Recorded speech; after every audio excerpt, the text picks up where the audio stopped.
BBC World News, I'm Lebo Diseko. Our top stories. The first serious injuries reported as Hawaii's Mount Kilauea continues to erupt. Coastal villages are still being evacuated.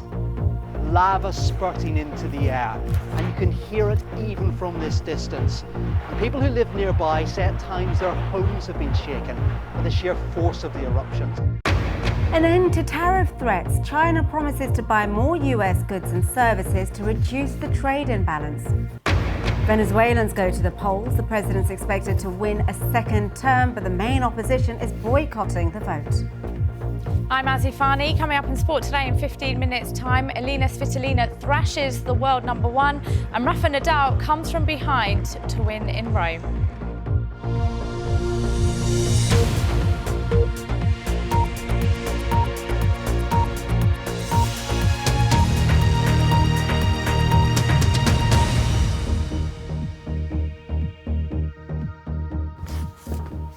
Hello and a very warm welcome to BBC World News.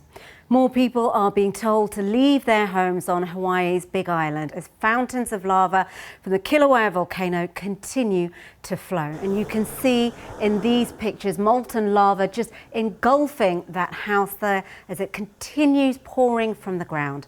The latest explosion sent an ash cloud 3,000 metres into the air, and one man was hit by a lava splatter. It's the first serious injury that's been reported. Several of the fissures or cracks in the ground from the volcano are still growing, as our correspondent Chris Buckler reports now from Hawaii's Big Island. The lines of fire that scar this island are growing longer and thicker, and fountains of lava are bleeding through the cracks.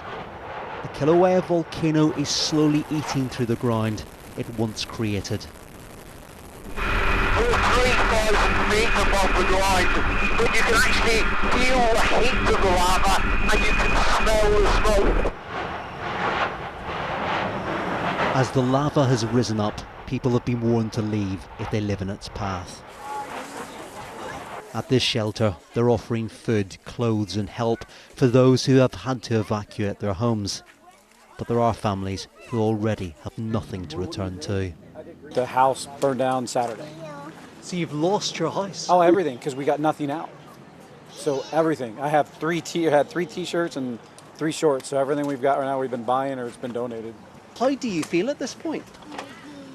Just scared, frustrated, worried. I've got 2 kids I got to worry about.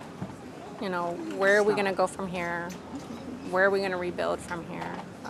We lost everything. Upset is all too easy to see in this corner of Hawaii, where roadblocks are keeping people from returning to their homes, often for their own safety. We actually had 4 residents who were inside the evacuation zone, but they got cut off by a lava flow. They were not able to drive out, and so they actually had to be airlifted out one at a time by the county fire department.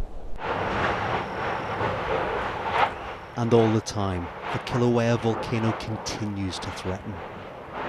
For days, this has been the spectacular sight on the skyline. Lava spurting into the air, and you can hear it even from this distance. And people who live nearby say at times their homes have been shaken by the sheer force of the eruptions. We do have to be ready to go with our bags packed and our masks nearby. And if the air quality gets bad or the lava gets closer, we'll go. All the indications are that the eruptions of lava are getting stronger and more violent. Kilauea has left parts of this island, so often promoted as a paradise, looking more like hell. Chris Buckler, BBC News, on the Big Island of Hawaii. The United States and China have agreed to back away from imposing trade tariffs on each other's goods, which had threatened a trade war costing billions of dollars. Speaking on Fox News, the US Treasury Secretary Steve Mnuchin said the Trump administration would suspend plans to introduce restrictions to give them time to work on a wider trade agreement. So I'm pleased to report that we've made very meaningful progress, and we agreed on a framework, which is important to understand. And the framework includes their agreement to substantially reduce the trade deficit by increasing their purchases of goods. We also discussed very important structural issues that they're going to make in their economy to make sure that we have a fair ability to compete there, and also protections about technology, which have been very important to the president. Well, let's hear from the Chinese Vice President Li Youhe, who's been leading a Chinese negotiating team in Washington. The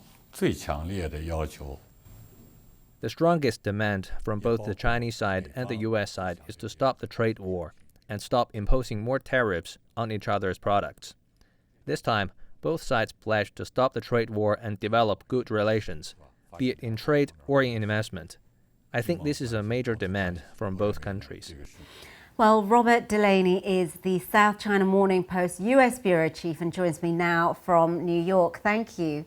I mean, we saw some pretty tough talking, mainly from President Trump, but from both countries, really. How did this happen and why? Well, I think both sides recognized that they were careening toward a bilateral, an all-out bilateral trade war. And there were a lot of voices, especially within the U.S. Industry, like, for example, the U.S. Chamber of Commerce, calling for more caution in entering this phase. And so it appears that both sides recognize that getting into an all-out trade war is not in either side's interests. So they've buckled down. They've been together now for 2 rounds of high-level trade talks, and now they're talking consensus. How important are they to each other's economies? Because really the narrative that Donald Trump was giving was that they could pretty much do without China, and similarly China was giving the impression they could do without America too. Well, China does need basic commodity items like like soybeans. They need energy products like natural gas. They also depend on U.S. technology products like components and semiconductors, as we've seen as the issue around sanctions on ZTE, that issue plays out. On the other hand, the U.S. depends very much on a wide variety of products from China. That's why we see retailers like Walmart, and again, this is why the U.S. Chamber of Commerce is very vocal about proceeding with caution, because it would very much disrupt the distribution channels that are in place between the two countries. Manufacturers in the U.S. and also manufacturers in China depend on each other's goods. So I think both sides are probably fooling themselves if they think that this is not going to cause some sort of disruption. Are we seeing a pattern from Donald Trump, this kind of tough talking and then, you know, a little bit down the line actually doing a deal behind closed doors? It's very consistent. Donald Trump will speak in very tough terms, but then he's known for coming out with surprises. So just as we saw him do with the agreement to meet with North Korea's Kim Jong-un, and then of course a week ago we had his announcement via Twitter that he was willing to work with Xi Jinping to resolve these sanctions that were activated against ZTE. So again, it's talking tough, talking big, and then very quickly sitting down at a negotiating table or coming out with an announcement about an agreement. So briefly, is there a risk that next time round, whatever country it is, might not believe him?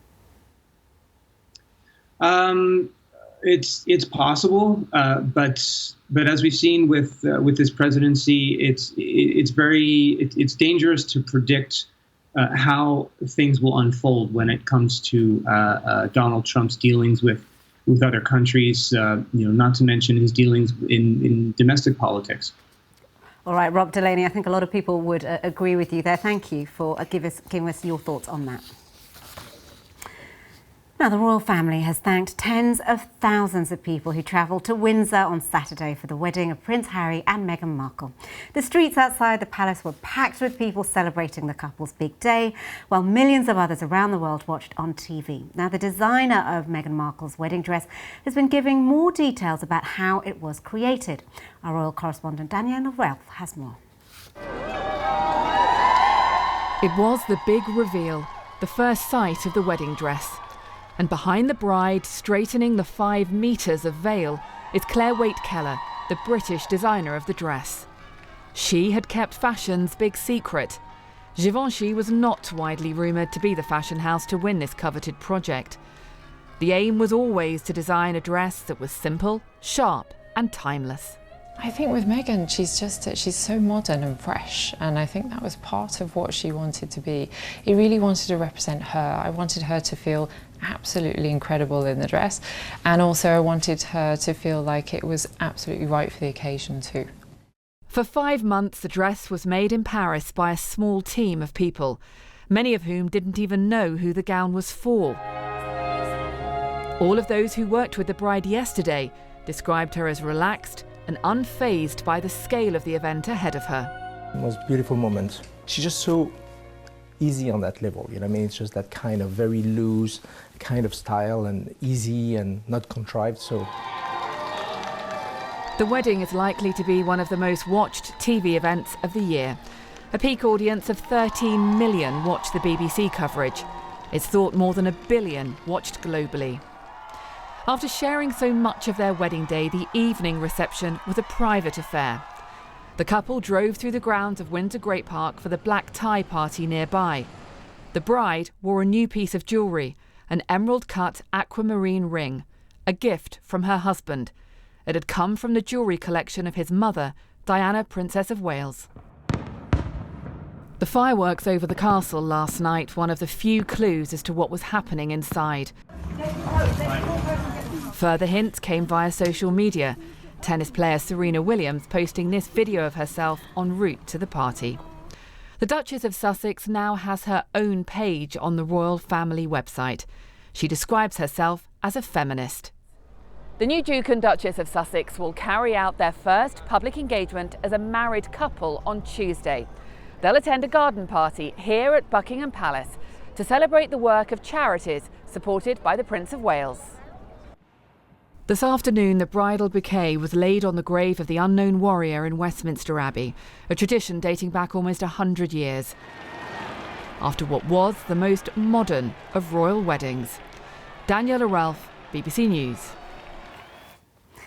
To Venezuela now, which is holding a presidential election, but it's being boycotted by the main opposition there and has been condemned by much of the international community.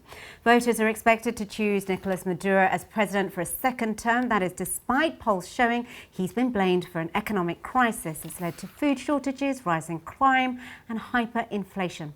Mr. Maduro was one of the first to cast his vote. Don't forget you can reach me on Twitter at Lebo_Diseko. Still here for all royal wedding related tweets and pictures. In the meantime, do stay with us right here on BBC World News.